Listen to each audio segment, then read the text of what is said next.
sweet ninyo? Yan siguro Mas talaga sweeter na ba ngayon? Sweet naman ako sa kanya ever since eh. And kasi talaga pagka magkasama kami nito, it's always talaga fun, laughter, and hanggaan lang lagi. Even sa trabaho.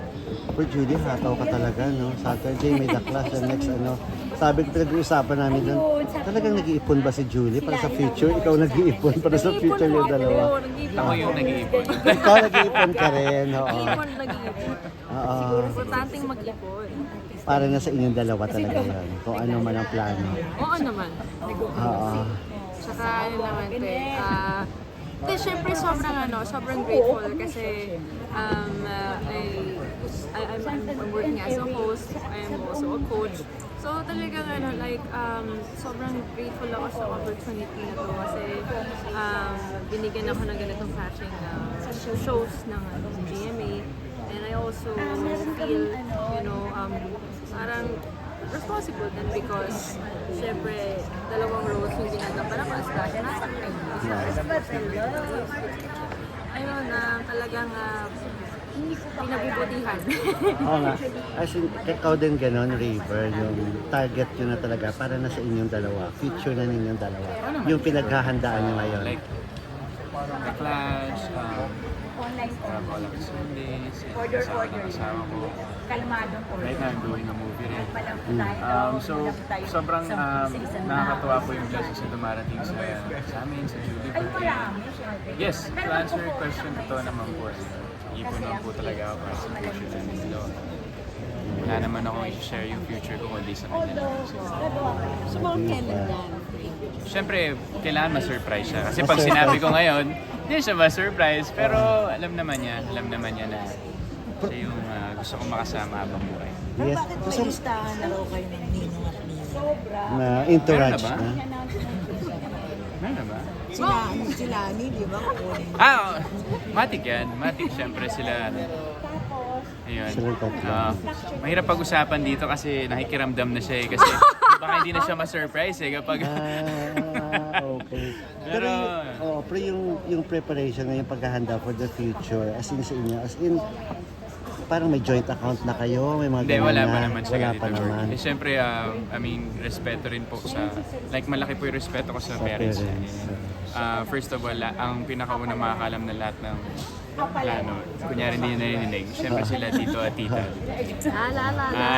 Kaya naman happy yung lahat and yung relationship namin kasi talagang napakabuti nila sa akin. So very thankful ako sa parents ni Jules.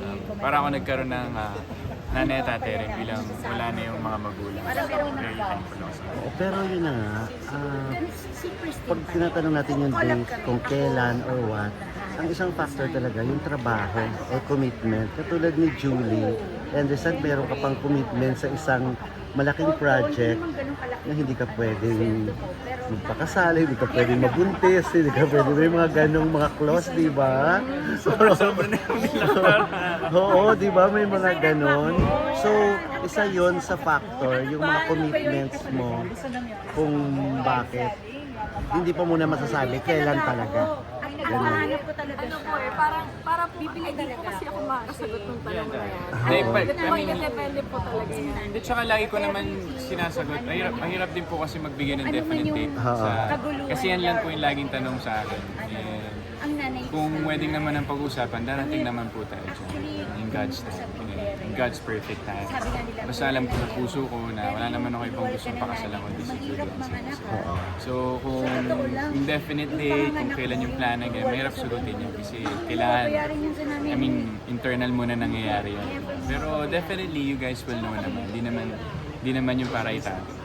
So definitely not next year kasi nga may commitment ka sa isang sa isang Saka kung nanood kayo ng Tito Boy Abon na sinabi niya yung years na Sinabi ko lang naman yun. Nasa pastas ako nun So baka mahula na lang din kayo. Maganda yung surprise para sa lahat. But I guess, you'll never really Na-clash know. ba to o the wedding? Well, you'll never really know kasi talaga when. Kasi pag when you both feel it na, then I guess yun yung kaloob ni Lord kung kayo. Pero nagkakaroon ba kayo ng problema? Nagkaka-MQ? naman po, wala po. Wala kayong gano'n.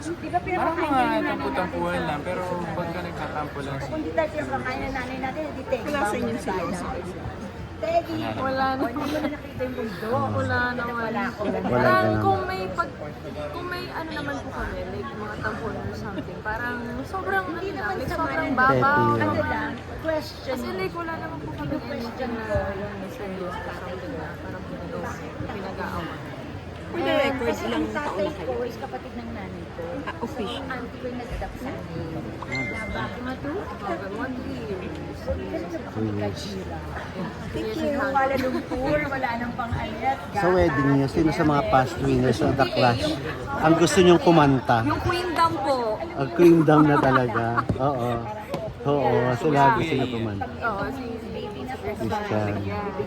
Oo, dapat talaga. Pero Julie, may in ka na kung kailan gagawin na yung proposal. May nararamdaman ba? Siya yung nagbibigay ng diapers. Ito yung Sometimes habang it crosses my mind, but yung meron na akong minsan gatas, ano eh, prepared na sinashort off ko na lang kasi again, gusto ko ano Kasi sabi nga niya, surprise, di ba? So, Pero ang mga gusto ko girls naman may ma-surprise. Malakas ang Malakas ang koto. Hindi pa naman ako kinukutuban. Maganda yung ganyan para ma-surprise Ay, ka. Dumating yung 7 years old ako nung nakilala ko siya. May relatives na ba kayo ni Chloe? Sabi ng nanay ko, Magkamag-anak na ba kayo? Thank you po. Hindi ko rin pero alam. hindi pa ako makarelate. Hindi ko po alam. Actually, hindi ko po alam talaga. Pagkakain na, Baka mag-pares lang kami ng surname or ano. Oo nga. Kasi maraming San Jose. parang Oo, cruise. marami. Okay, last na lang about The Clash. Ang ina-expect sana this year, yung kakaiba, yung sinasabi ka niya about uniqueness, di ba? Yung unique talaga. Kasi ang dami ngayon sinisikat na wala naman talaga din talent, di ba? Yung hindi naman ganun kagaling, pero sinisikat sila. Okay lang ba sa inyo na may karakter talaga dapat? Kahit sobrang galing ng isa, pero traditional ng mga style ng ano niya, pero yung isa naman ay may karakter talaga. So naman, yun mas okay sa inyo yun, na bago ang mapapanood sa The Clash. I think it's also good for the show. Pero parang we have to leave it to the judges na lang. Kasi bali sila po kasi talaga yung nagde-deliver kung sino po yung mga papanahan nila or like ito papasukan nila sa next round. And napakadami din po kasi talaga ng mga singers na nauuwas po din po talaga. Like yung iba sa kanila may mga following na, may mga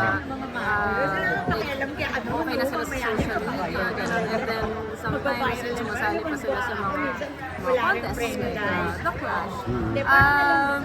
Kaya talagang iba kasi po talaga kapag nasa Clash Arena na or kapag nasa competition ka na po talaga. So talagang magbabase sila. Pero nagbabase yung judges sa pinaka-performance ng Clash.